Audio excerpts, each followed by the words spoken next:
Well, you might have heard of dry January, where people stop drinking for the entire month. There's a new one popping up, Sober October. It's just what it sounds like. The aim is to get people to give up beer, the bubbly, wine, really any alcohol for the month.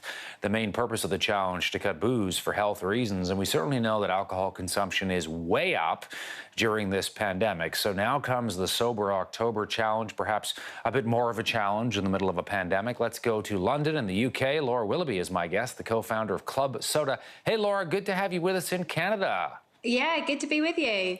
So tell me a little bit about Sober October and I guess the point you guys are trying to make here. What's behind the campaign? Well, Sober October has been going a few years now in the UK. It's another charity fundraiser in the bottom line. But I think it's a good time for people to start thinking about change their drinking and why it's so popular, because they've been through a boozy summer. They're about to head into a boozy Christmas period. And we know that people start thinking about their drinking during that time. And that's especially popular this year because people have got worried about how much they've been drinking during lockdown. Yeah, that's such a good point. And I was mentioning the numbers here, and so it is disturbing. On the other hand, people are taking comfort out of an extra glass of wine here, there, and everywhere. Do you think Sober October will be more difficult this year, Laura? Yeah, I definitely think so. But also people are going to be looking to do it because they're beginning to want to even out how much they're drinking, see if they can take the brakes off, work out how they're going to be able to put in some new strategies instead of alcohol. So I think it's totally raised its profile this year as a month where people are going, okay, we want to do something about our drinking this October. You know, and we talk about it being an alternative to dry January, but it doesn't have to be. You could do both. You could have a dry January and a sober October. Hey, well, let's put it this way. It doesn't do you any harm to take some time off drinking, does it? So if you're ever worried about your drinking, take a week off, take a month off, take 3 months off, see what happens. You may be really surprised on the impact it makes. What are the biggest revelations? I mean, I know you've talked to a lot of people who've done this. When people go through a month of this, what do you hear? We hear that people discover how more productive they are, they sleep better, they begin to understand their drinking patterns. And it may be that they don't want to go alcohol-free forever, which is absolutely fine, but they begin to think, you know what, if I do drink, I'd rather drink with these people in this place and this drink, which I really enjoy, rather than all those incidental glasses of wine that I have after work. And I think that's when people begin to be able to reframe drinking in their brains.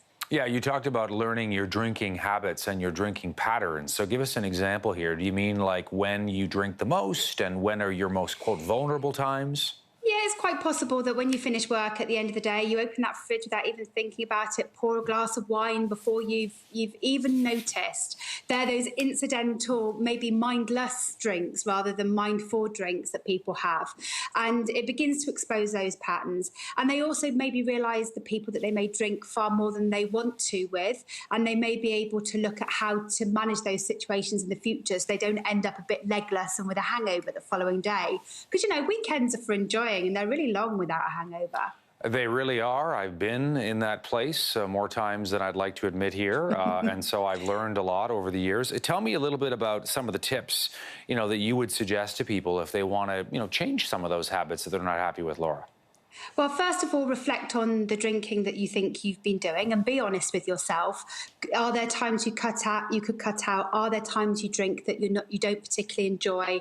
Are there times you're a little bit worried? Sometimes you've been grumpy with your family because you've got a hangover. Have a think about all of those and think what life you would like and where alcohol may play a part in it.